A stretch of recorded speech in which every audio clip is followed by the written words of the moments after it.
जय हिंद। कोशिका यानी ह्यूमन सेल के पार्ट 1 वाले वीडियो में हम आपको कोशिका के अंदर के कुल 11 पार्ट बता दिए थे, जिसमें जीव द्रव्य तक हम पढ़ाकर छोड़े थे। आज हम उसके आगे यानी 12वां टॉपिक से शुरू करेंगे। तो इस पार्ट में हम आपको थोड़ा पहले वाले पार्ट का रिवाइज करा देते हैं। अगर आप फर्स्ट पार्ट नहीं देखे हैं तो पहले फर्स्ट पार्ट देखिए, वरना सेकेंड पार्ट आपको समझ में नहीं आएगा। देखिए, माइटोकॉन्ड्रिया बता दिए थे, श्वसन का काम करता है, क्रेब्स चक्र द्वारा ऊर्जा बनाता है। राइबोसोम आपको बता दिए थे, ये प्रोटीन फैक्ट्री होती है। बड़े जीवों में 70-80S जो नहीं दिखाई देते हैं आंख से, जिन्हें माइक्रोस्कोप से देखा जाता है, उन्हें 70S राइबोसोम पाया जाता है। गोल्जी बॉडी परिवहन का काम कर रहा था। एंडोप्लाज्मिक रेटिकुलम कोशिका के अंदर शक्ति दे रहा था, कंकाल का काम कर रहा था। वैक्यूल्स जल को सोख रहा था, जंतुओं में छोटा, पेड़ पौधों में बड़ा। लाइसोसोम जल अपघटक एंजाइम कोशिका के आत्मत्यागी थैली। सेंट्रोसोम बता दिए थे, कोशिका का विभाजन करता है। न्यूक्लियस पूरी कोशिका को कंट्रोल करता है। जो इस न्यूक्लियस में द्रव भरा रहता है उस द्रव को कहते हैं केंद्रिका द्रव, और जो पूरी कोशिका में द्रव भरा रहता है उसे कहते हैं कोशिका द्रव। कोशिका द्रव और केंद्रिका द्रव को मिला दीजिएगा तो दोनों द्रव को मिला के जीव द्रव्य कहते हैं। ये हम 11 पॉइंट आपको पार्ट 1 में पढ़ा दिए थे। अब पार्ट 2 में हम आपको 12वां टॉपिक सिलिया और फ्लैजेला समझाते हैं। देखिए, सिलिया और फ्लैजेला क्या होता है। पहली बात कि एकदम नोट डाउन करके रखिए कि सिलिया और फ्लैजेला केवल एनिमल सेल में पाया जाता है, ये प्लांट सेल में नहीं पाए जाते हैं। सिलिया फ्लैजेला एक बाल के समान यानी हेयर लाइक स्ट्रक्चर होती है, जो कोशिका के बाहरी भाग में पाया जाता है। ये आउटर मोस्ट पार्ट में पाया जाता है। ये बाल के समान संरचना होती है। ये क्या करती है तो ये कोशिका को हिलने डुलने में मदद करती है, कोशिका को मोशन प्रदान करती है। सिलिया और फ्लैजेला ये पौधों में नहीं पाया जाता है। अगर किसी कोशिका के पास कोई पोषक पदार्थ तरल अवस्था में है तो उसे वो चूस लेती है, इसी बाल के माध्यम से खींच लेती है। अतः सिलिया और फ्लैजेला फीडिंग का भी काम करता है। ये हेयर लाइक स्ट्रक्चर होता है, आउटर पार्ट में पाया जाता है, मोशन एंड फीडिंग यानी अवशोषण का काम करता है। अब ये जो बाल जो संरचना होती है, बड़े बाल को हम कहते हैं फ्लैजेला और छोटे साइज के बाल को हम कहते हैं सिलिया।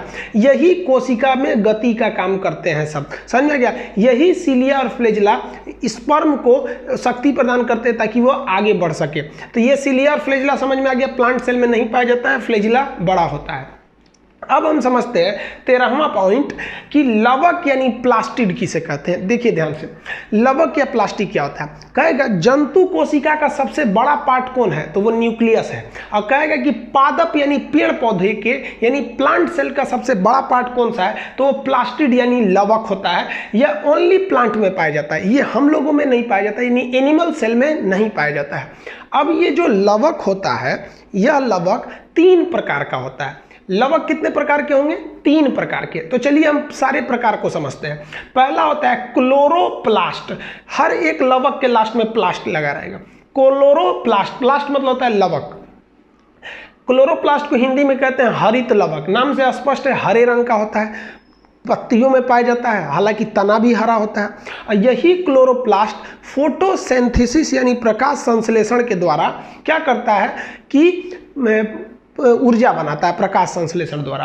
अब इसी क्लोरोप्लास्ट के अंदर पाया जाता है क्लोरोफिल, क्लोरोफिल के अंदर पाया जाता है आपका मैग्नीशियम। ये इसके बारे में अलग से पढ़ेंगे हम प्रकाश संश्लेषण नाम के चैप्टर में। तो अभी मेन कोशिका पे ध्यान दीजिए। तो लवक यानी प्लास्टिड की पहला प्रकार कौन सा हो गया? क्लोरोप्लास्ट यानी हरित लवक। ये पत्ती एवं तना में पाया जाता है और भोजन का निर्माण करता है। समझ गए। इस लवक का जो दूसरा पार्ट होता है उसे कहते हैं ल्यूकोप्लास्ट। इसको हिंदी में कहते हैं अवर्णित लवक। अ मतलब नहीं, वर्णित मतलब कलर। यह किसी भी प्रकार के रंग को प्रदान नहीं करता। जैसे ये हरा रंग दे रहा था, ये रंग नहीं देता है। ये कहाँ पाया जाता है? बेसिकली जड़ यानी मूल में उसके पाया जाता है। क्या करता है तो ये भोजन जो क्लोरोप्लास्ट ने जो भोजन बनाया है उस भोजन को ये क्या करता है? स्टोर यानी संग्रहित कर लेता है कि आपातकाल में हम इसे खाएंगे। यानी अगर पेड़ पौधों के लिए कभी लॉकडाउन हो गया, लॉकडाउन मतलब पेड़ पौधों के लिए पतझड़ जो है, उस समय ये उस संग्रहित भोजन को खाता है। तो कहेगा कि भोजन संग्रह कौन करता है तो वो करता है ल्यूकोप्लास्ट यानी अवर्णित लवक। समझ में आ गया। अब लवक यानी प्लास्टिड का जो तीसरा प्रकार होता है, जो उसका तीसरा पार्ट होता है उसे कहते हैं क्रोमोप्लास्ट। क्रोमो मतलब होता है रंग, प्लास्ट मतलब होता है लवक, यानी वर्णित लवक। ये इसका काम क्या है, न यह भोजन बनाएगा और न ही यह भोजन संग्रहित करेगा। भोजन बनाएगा क्लोरोप्लास्ट, संग्रहित करेगा ल्यूकोप्लास्ट। अब उस संग्रहित भोजन को रंग प्रदान करेगा। भोजन दो जगह एक्चुअली संग्रहित रहते हैं, या फल के रूप में रहते हैं, तना के रूप में, और एक तीसरा पार्ट समझेंगे तो वो फलों के रूप में, तना के रूप में, जड़ के रूप में ही क्या रहते हैं, संग्रहित रहते हैं। तो ये भोजन बनाया, ये संग्रहित किया और ये उसको रंग प्रदान कर देता है। तो कहेगा क्रोमोप्लास्ट का मेन काम क्या होता है, रंग प्रदान करना। अब इसमें बड़ा फेमस आप सुने होंगे, गाजर का रंग कैरोटीन के कारण, चुकंदर का रंग बीटानोन के कारण, टमाटर का लाल रंग लाइकोपेन के कारण, फलों का पीला रंग जेंथोफिल के कारण। तो ये क्या हो गया बाबू, क्रोमोप्लास्ट। समझ में आ गया आपको। जंतु में सबसे बड़ा कोशिका का अंग न्यूक्लियस यानी केंद्रक, और पेड़ पौधों में सबसे बड़ा प्लास्टिड। कितने प्रकार का, 3। भोजन बनाया क्लोरोप्लास्ट, उसको स्टोर करके रख लिया ल्यूकोप्लास्ट, उसको रंग दे दिया क्रोमोप्लास्ट। समझ में आ गया। अब 14वां हम समझाते हैं, आप इसका जब तक स्क्रीनशॉट ले लीजिए, हालांकि पीडीएफ आपको डिस्क्रिप्शन में दिया है, पीडीएफ का लिंक, आप उसमें से भी ले सकते हैं। अब देख लिए आप। अब हम लोग समझते हैं गुणसूत्र यानी क्रोमोसोम क्या होता है। क्रोमोसोम क्या होते हैं, देखिए पहला तो हमारा शरीर की कोशिका इतनी छोटी होती है कि दिखती नहीं है।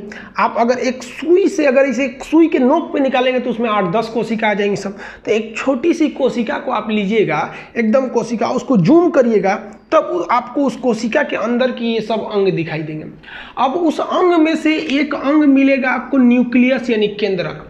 इस न्यूक्लियस को निकालिए और इस न्यूक्लियस को जब फाड़िएगा ना, तो इसमें इसी संरचना के आपको 46 क्रोमोसोम मिलेंगे।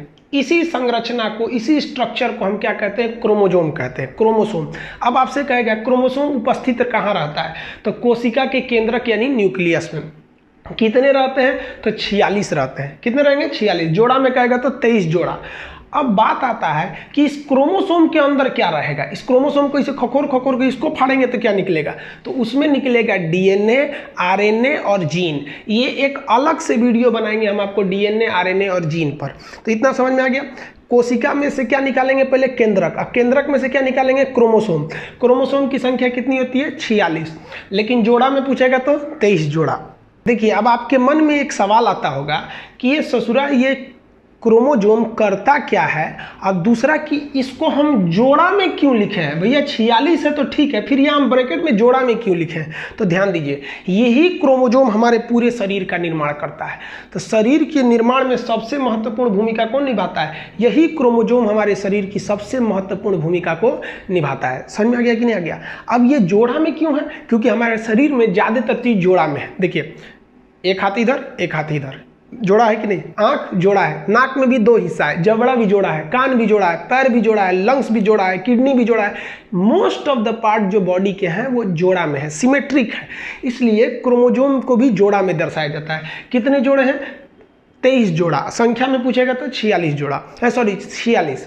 अब ये मेल में देखेंगे तो मेल में भी 46 और फीमेल में भी 46। अरे भाई मानव, लड़की भी मानव है, लड़का भी मानव है। मेल में जो होता है 44 + 2 46, मेल में भी 44 + 2 यानी 46। लेकिन देखिए इस 2 वाले का अंतर होता है। जैसे ये 2 जो होता है ना, मेल में रहेगा एक ठो एक्स रहेगा, एक ठो वाई रहेगा, तो मिला के तो 2 हो ही गया। फीमेल में जो रहेगा ना, दोनों एक के टाइप का रहेगा, एक्स एक्स, तो ये भी तो 2 हो गया, तो 46 हो गए सब। तो देखिए मेल और फीमेल का ये 44 जो है फीमेल में, वही मेल में भी है। इसलिए मेल और फीमेल का 90% स्ट्रक्चर सेम रहता है। मेल का किडनी फीमेल में लग सकता है, मेल का हार्ट निकाल के फीमेल में लग सकता है। मेल और फीमेल की संरचना 95% सेम है। बस जो अंतर आता है वो इसी दोनों की वजह से आता है, वो भी उनके जनन अंगों में जो अंतर आते हैं वो, तो वो किसके वजह से हो जाते हैं, इसी 2 क्रोमोसोम की वजह से। तो कहेगा कि मेल में क्या होगा तो एक्स और वाई, फीमेल में क्या होगा एक्स और एक्स। इसके बारे में देखिए, ये जो 44 है ना, इन्हें हम कहते हैं ऑटोसोम, और ये 2 है इन्हें कहते हैं ऑलोसोम। इसके बारे में हम आपको डिटेल से समझाएंगे।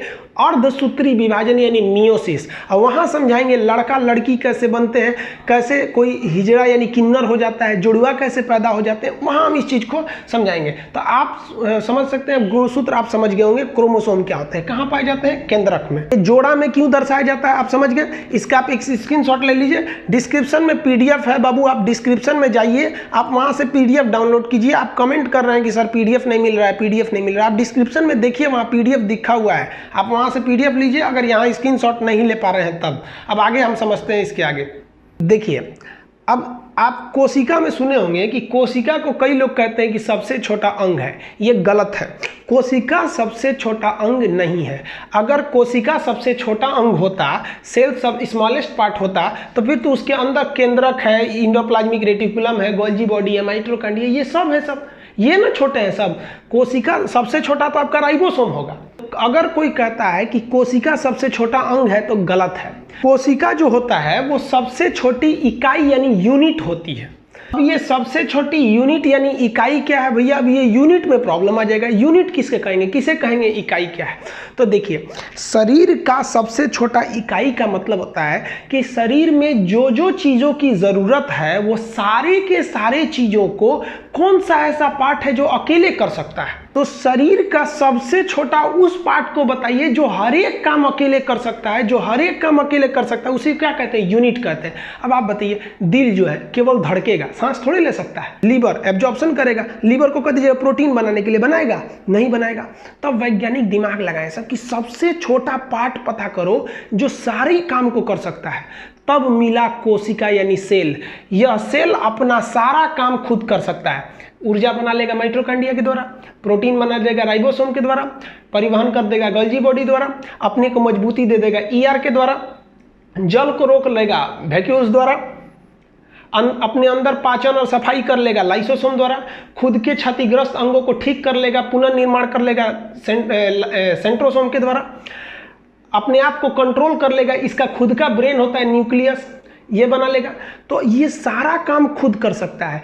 इससे छोटा कोई दूसरा अंग जरूर है सब, लेकिन वो अंग सारे के सारे काम खुद नहीं कर सकते हैं। अतः सबसे छोटी इकाई कोशिका। अब जैसे राइबोसोम को ही ले लीजिए, सबसे छोटा अंग राइबोसोम, लेकिन क्या राइबोसोम ऊर्जा बना सकता है, नहीं। ऊर्जा जब भी बनाएगा माइटोकॉन्ड्रिया। क्या माइटोकॉन्ड्रिया कोशिका विभाजन कर सकता है, नहीं। जब भी करेगा तो सेंट्रोसोम करेगा।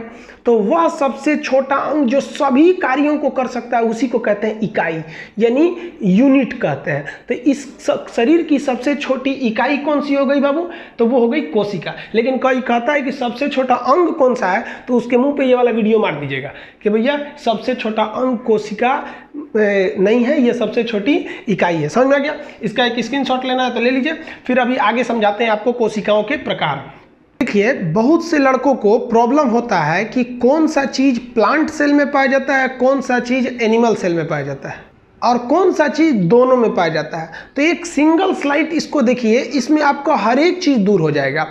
जो प्लांट जो केवल एनिमल यानी जंतुओं में पाया जाता है इधर लिख दिए इस सर्किल में, जो केवल पेड़ पौधों में पाया जाता है इधर है, जो दोनों में है उसको ग्रीन लाइन के अंदर रख दिए। ये बाबू, जो जंतु यानी एनिमल सेल होता है ना, वो छोटा होता है और उसका आकार गोल होता है, छोटा और उसका आकार गोल होगा। और जो पादप कोशिका होती है वो बड़ा होती है और चपटी चौकोर आकार की होती है, उसका आकार चौकोर होता है। जो जंतु की कोशिका होती है उसका जो वैक्यूल्स होता है, जो जल रखने के लिए वैक्यूल्स होता है, वो छोटा होता है, जबकि पादप कोशिकाओं का जो वैक्यूल्स होता है जल रखने के लिए वो बहुत ही बड़े साइज का होता है।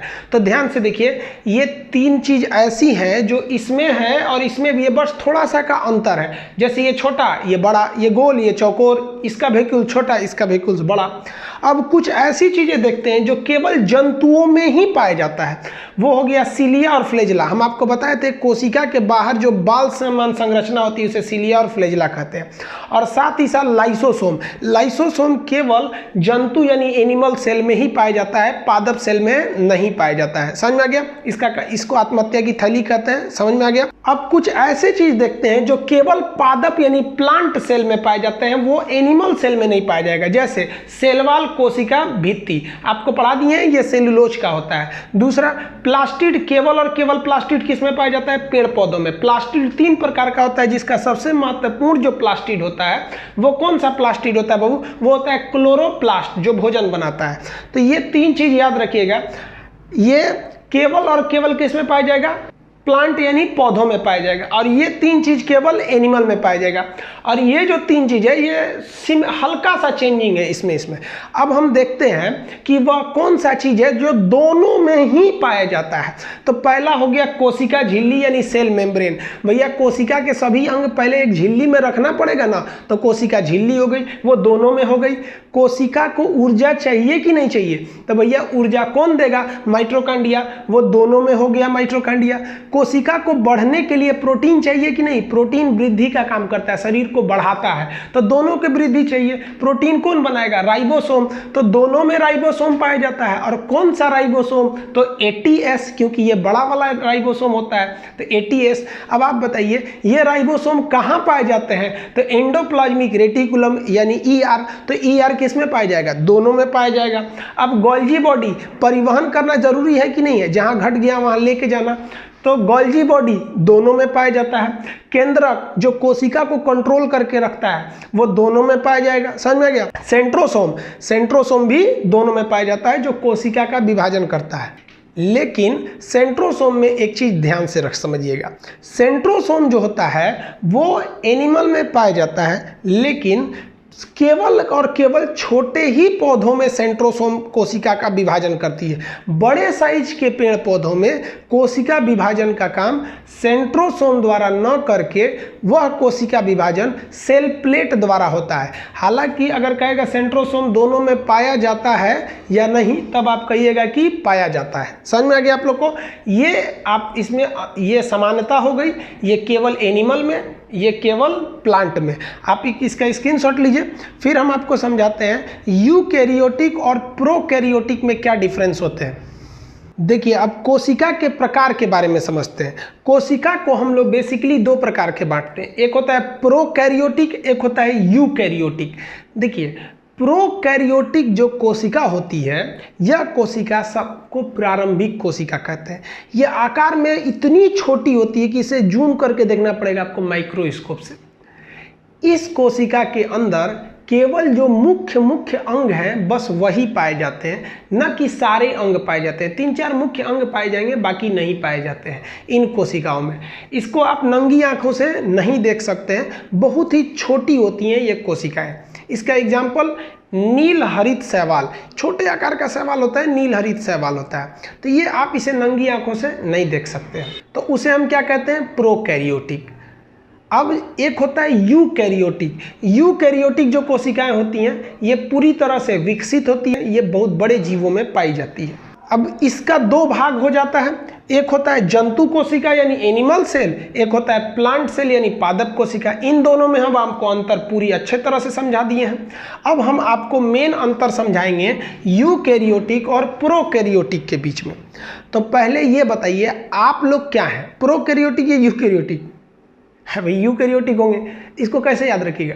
यू यू यू यू यानी सब लोग, यू ऐसे आदमी कहते हैं ना, यू स्टैंड अप ऐसे, तो यू इसे याद रखिएगा, हम सब ऐसे यू।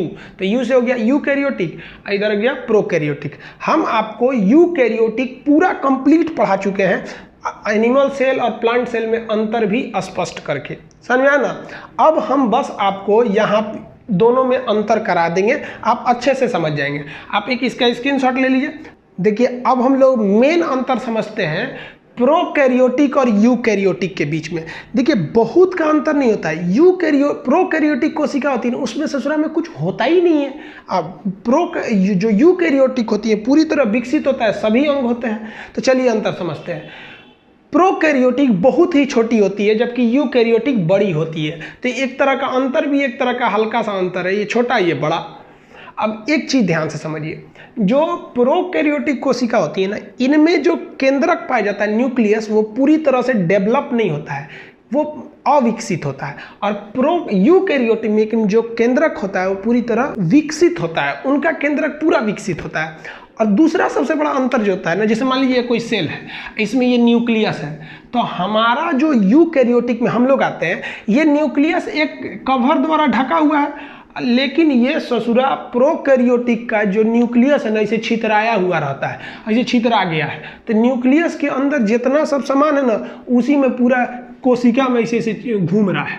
तो वही कहते हैं कि इसमें ना नो एनवेलप ऑन न्यूक्लियस, यानी न्यूक्लियस पर किसी भी प्रकार का लिफाफा यानी खोल नहीं होता है। जबकि हम लोग जो विकसित कोशिका वाले हैं, हमारी कोशिका के बाहर एनवेलप यानी एक लिफाफा पाया जाता है, जिससे कि कोशिका के अंदर की चीज बाहर नहीं जा पाते हैं। समझ में आ गया? दूसरा अंतर समझिए, इनमें जो श्वसन होता है वो जीव द्रव्य से होता है, जीव द्रव्य से, और हमारे में श्वसन माइटोकॉन्ड्रिया से। इनमें माइटोकॉन्ड्रिया होता ही नहीं है। हम लोग में जो श्वसन होता है वो माइटोकॉन्ड्रिया से श्वसन होता है, लेकिन इनमें माइटोकॉन्ड्रिया नहीं होती है। तो जीव द्रव्य, आप बताइए जीव द्रव्य किसे कहते हैं? कोशिका में पाए जाने वाले लिक्विड को क्या कहते हैं? जीव द्रव्य। वो उस लिक्विड से ही सांस ले लेता है, जबकि हम लोग जो श्वसन करते हैं वो कहाँ से करते हैं? माइटोकॉन्ड्रिया के थ्रू। तो इनमें श्वसन जीव द्रव्य से, हम लोग में श्वसन माइटोकॉन्ड्रिया से होती है। अब कुछ समानता समझिए जो दोनों में समानता है। दोनों में डीएनए होता है, दोनों में जीव द्रव्य होता है। प्रकाश संश्लेषण दोनों कर सकते हैं, यूकैरियोटिक भी, क्योंकि यूकैरियोटिक दो भाग में, एनिमल और प्लांट। तो एनिमल वाला प्रकाश संश्लेषण नहीं करेगा, लेकिन प्लांट वाला तो कर देगा। तो प्रकाश संश्लेषण कर सकते हैं। कोशिका झिल्ली तो जेन्युइन है भाई, कोशिका झिल्ली नहीं पाया जाएगा तो सब कोशिका के अंदर की चीज बाहर चले जाएंगे, तो कोशिका झिल्ली पाई जाती है। और दोनों में कोशिका भित्ति पाई जाती है, प्रोकैरियोटिक में भी कोशिका भित्ति और यूकैरियोटिक में भी। क्योंकि यूकैरियोटिक का जो जंतु वाला होता है उसमें कोशिका भित्ति नहीं मिलेगी, लेकिन यूकैरियोटिक का जो पादप वाला भाग है उसमें तो कोशिका भित्ति मिलेगी। लेकिन ध्यान दीजिएगा, कोशिका भित्ति यानी सेल वॉल दोनों में होता है। यूकैरियोटिक का सेल वॉल सेलुलोज का होता है, और प्रोकैरियोटिक का जो होता है वो पेप्टिडोग्लाइकेन का होता है। किसका होता है? पेप्टिडोग्लाइकेन का। अगला समझिए, प्रोटीन जरूरत है भैया, प्रोटीन रहेगा तभी तो विकास करेंगे। तो राइबोसोम प्रोटीन बनाता है, दोनों में होता है। लेकिन हम लोग में बड़े हैं, चाहे वो जंतु हो या पादप, दोनों यूकैरियोटिक में आता है, दोनों में राइबोसोम होता है, लेकिन वो 80S का होता है, और इनमें क्या होता है? 70S का होता है। समझ में आ गया? तो इतने में खत्म हो जाता है प्रोकैरियोटिक। प्रोकैरियोटिक के अंदर माइटोकॉन्ड्रिया नहीं पाया जाता है, इसलिए ऊर्जा नहीं होती है, जहां पड़ा रहेगा वहीं रह जाएगा। बॉडी नहीं पाई जाती है, सेंट्रोसोम नहीं पाया जाता है, लाइसोसोम नहीं पाया जाता है, यानी यूकैरियोटिक में हर एक चीज पाई जाती है। अब प्रोकैरियोटिक में यही थोड़ा सा पाया जाएगा, ये वाला पार्ट, और यही सिलिया फ्लैजिला वाला पार्ट, यानी इसमें ना बहुत कम चीज पाया जाता है, और यूकैरियोटिक में बहुत ज्यादा चीज पाया जाता है। अब एक बात बनाइए, अब आपसे कोई पूछ दे कि जो प्रजनन यानी रिप्रोडक्शन का जो टाइमिंग है किस में ज़्यादा लगेगा? प्रोकैरियोटिक ज़्यादा समय में रिप्रोडक्शन करेगा, मतलब कोशिका विभाजन, की यूकैरियोटिक? तो सबसे जल्दी कोशिका विभाजन यानी रिप्रोडक्शन का काम कौन करता है? प्रोकैरियोटिक। ससुरा में ये क्या चीज़ है? थोड़ा थोड़ा सा चीज़ है, सिलिया फ्लैजिला, डीएनए बनाया, धड़ से एक ठो बना दिया। और हम लोग की कोशिका में माइटोकॉन्ड्रिया, लाइसोसोम, एंडोप्लाज्मिक रेटिकुलम, केंद्रक, गोल्गी बॉडी, वैक्यूल्स, दुनिया भर का चीज बनेगा, बनते बनते टाइम लगेगा। इन ससुरों में कुछ है ये नहीं है, धड़ाधड़ फोटोकॉपी होकर निकल जाएगा सर। इसलिए इन लोगों में रिप्रोडक्शन बहुत तेजी से हो जाता है। जैसे जीवाणु हो गए, विषाणु, ये सब टाइप की चीज होते हैं, बीमारी बहुत तेज फैला देते हैं, तुरंत रिप्रोडक्शन कर देते हैं। तो समझ में आ गया आप लोग को? प्रोकैरियोटिक क्या है, यूकैरियोटिक क्या है? दोनों में इसमें बहुत ज़्यादा चीज़ें पाई जाती हैं, इसमें बहुत कम पाया जाता है। समझ में आ गया? आप इसका स्क्रीनशॉट ले लीजिए। नेक्स्ट वीडियो में हम अगला टॉपिक समझेंगे कि डीएनए, आरएनए, इस सब के बारे में।